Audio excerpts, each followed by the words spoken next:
சீமானுக்கு முன்பு தமிழ் தேசியத்தை தூக்கிப்பிடித்தவர்களெல்லாம் ஓரம் கட்டப்பட்டார்கள். மேலும் தமிழ் தேசியம் அந்த அளவிற்கு மக்கள் மத்தியில் எடுபடவும் இல்லை. மேலும் தொடர்ச்சியாக தமிழ் தேசியத்தை தவிர்த்து பிற அரசியல்தான் வளர்ந்தது தமிழ் மண்ணில். ஆனால் செந்தமிழன் சீமான் அவர்கள் வருகைக்கு பிறகு தமிழ் மண்ணில் தொடர்ச்சியாக தமிழ் தேசியம் தலைதூக்க துவங்கியது என்று கூறினால் அந்த வார்த்தை தகும்.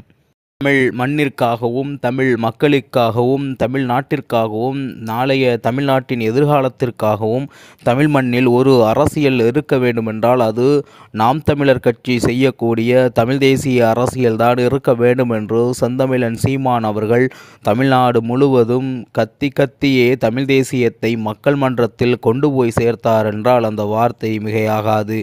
அதன் பலனாக அதன் விளைவாக தமிழ்நாட்டில் நடந்து முடிந்த நாடாளுமன்ற தேர்தலில் 2024ஆம் ஆண்டில் கிட்டத்தட்ட அங்கீகரிக்கப்பட்ட மாநில கட்சியாக நாம் தமிழர் கட்சி 8.3% வாக்குகளை பெற்று மக்களுக்கான கட்சியாக உருவெடுத்து தமிழ் மண்ணில் தமிழ் தேசிய கட்சியாக உருவெடுத்து நின்று கொண்டிருக்கின்றது. தமிழ் மண்ணையும் தமிழ் மக்களையும் நேசிக்கக்கூடிய கட்சியாக தமிழ்நாட்டை நினைத்து சுவாசிக்கக்கூடிய கட்சியாக நாம் தமிழர் கட்சி இருந்து வருகின்றது. இதன் அடிப்படையிலேயே தொடர்ச்சியாக தமிழ் மண்ணில் நாம் தமிழர் கட்சி தமிழ் தேசியத்தை அடிப்படையாக கொண்டு மக்களுக்கான அரசியலை தமிழ் மண்ணில் நாம் தமிழர் கட்சி செய்து வருகின்றது.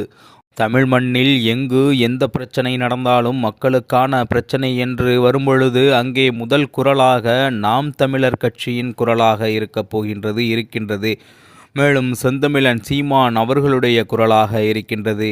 இதையெல்லாம் எதிர்பார்த்துதான் மக்கள் கிட்டத்தட்ட நடந்து முடிந்த நாடாளுமன்ற தேர்தலில் 36 லட்சம் வாக்குகளை செந்தமிழன் சீமான் அவர்களுக்கும் நாம் தமிழர் கட்சிக்கும் கொடுத்திருக்கின்றார்கள் என்றால் அந்த சொற்றொடர் மிகையாகாது.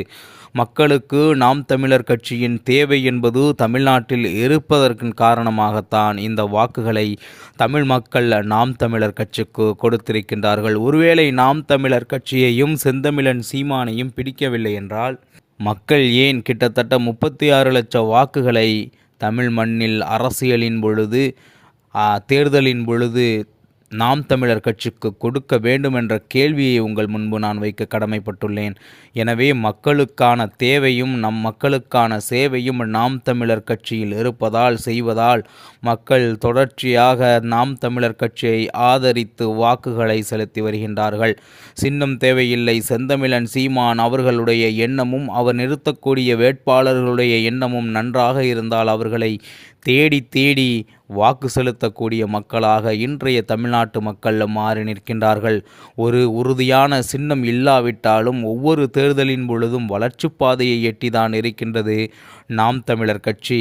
இன்னமும் எத்தனை முறை தடுத்தாலும் எத்தனை முறை நாம் தமிழர் கட்சியை அரசியலிலிருந்து அகற்ற முயன்றாலும் அது மேற்கொண்டு வளர்ந்து கொண்டேதான் இருக்குமே தவிர ஒருபோதும் கீழ் விழுந்து நொறுங்கி விடாது என்பது மட்டும் நிதர்சனமான உண்மை.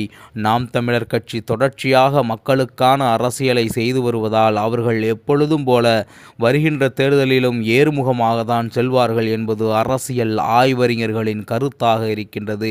அதை தொடர்ச்சியாக நாம் தமிழர் கட்சி செய்யும் என்பதை கூறிக்கொண்டு 2026 தேர்தலில் நாம் தமிழர் கட்சியின் தலைமையில் மாபெரும் ஒரு கூட்டமே சட்டமன்றம் நுழையும் என்பதில் மாற்று கருத்தில்லை.